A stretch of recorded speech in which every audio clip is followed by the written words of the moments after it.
Смолян бе домакин на третото издание на Автомото ретропарада, който събра над 80 класически автомобила и мотоциклета от цялата страна.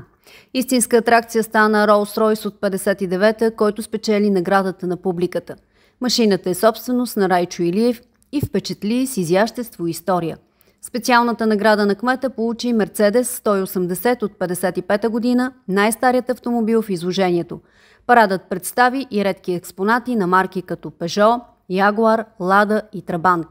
Организаторите подчертаха, че събитието събира не само ценители, но и все повече млади хора, увлечени по реставрацията на стари коли.